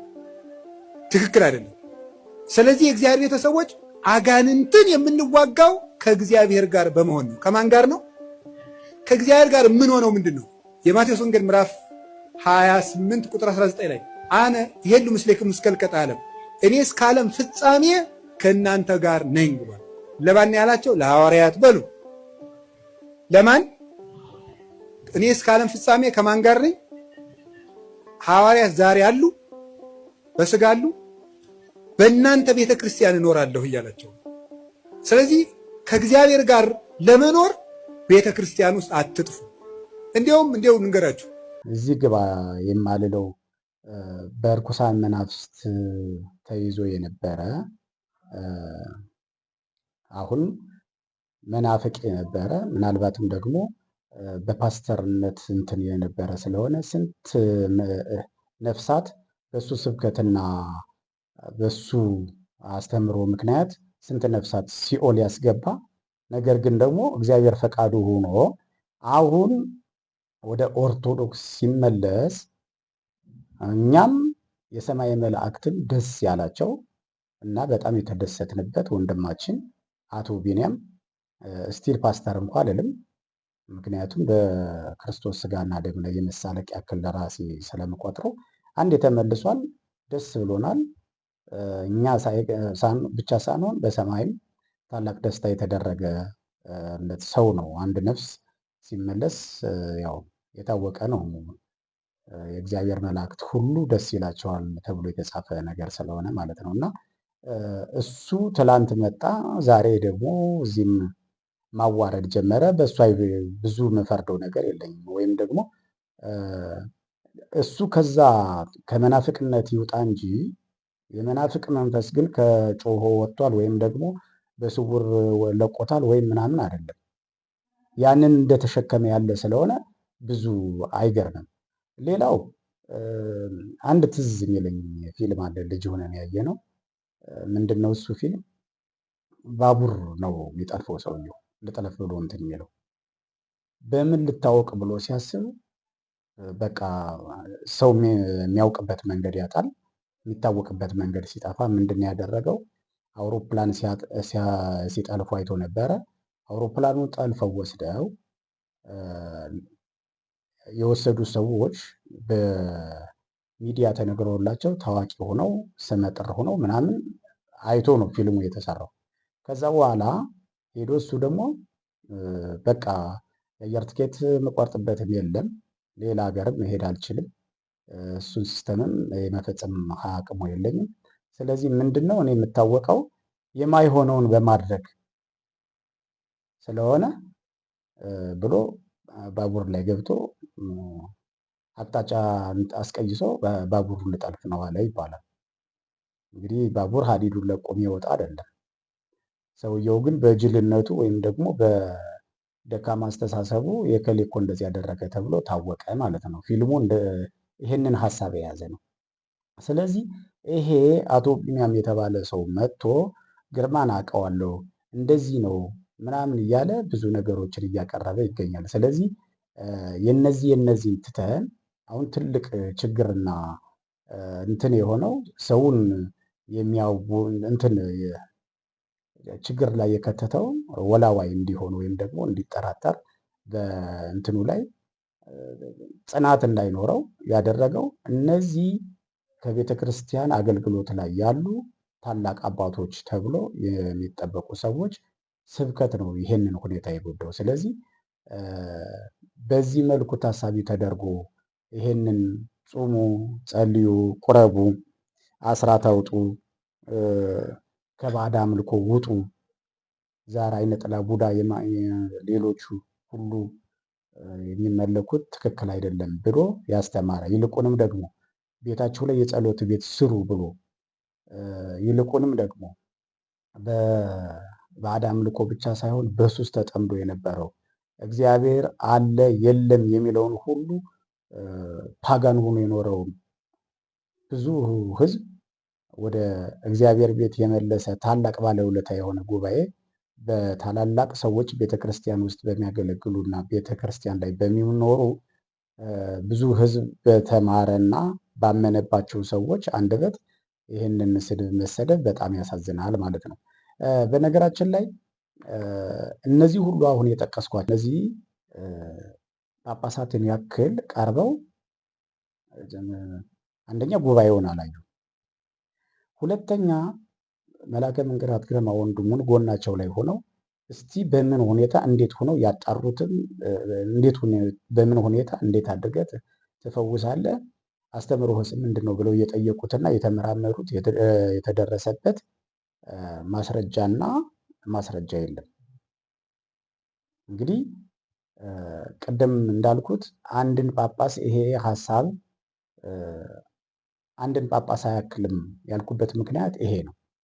እነዚህ ጳጳሳት ያደረጉት ምንድን ነው? በአንጻሩ ደግሞ ሲታይ መምህር ግርማን አንደኛ አብረዋቸው ነው ከጎን ነው ስብከታቸውን፣ ፈውሳቸውን፣ አገልግሎታቸውን፣ የኋላ ታሪካቸውን አይተው መርምረው ነው ኃላፊነቱን ወስደው ከማንም በላይ ተቆርቋሪነትም የሚገባቸውና መንጋውን መጠበቅ ያለባቸው ላልሆነ ተኩላ ወይም ደግሞ ጠንቋይ ለሚባል አሳልፈው መስጠት እንደሌለባቸው እያወቁ እነሱ ጳጳሳት ካመኗቸው ችግር የለም ብሎ የሚከተል ሕዝብ እንዳለ እያወቁ ይህን ሁሉ ኃላፊነት ተሸክመው ነው እሳቸው ጋር አገልግሎቱን ባርከው ምስክርነት ሰጥተው የሚሄዱት ማለት ነው። እና እነዚህ ሊቃነ ጳጳሳት እንግዲህ ብዛታቸው 11 ናቸው። ሩብ ሲኖዶስ ማለት ናቸው። ሁሉም ሊቃነ ጳጳሳት ናቸው። ጥሩ ኃላፊነት ላይ ለዛውም በቤተ ክህነት ውስጥ ወይም በሀገረ ስብከታቸው ውስጥ ትልልቁን ኃላፊነትና የአገልግሎት ድርሻ የያዙ አባቶች ናቸው እና እነዚህ ሁሉ ምስክርነቱ የሰጡት የደገፉት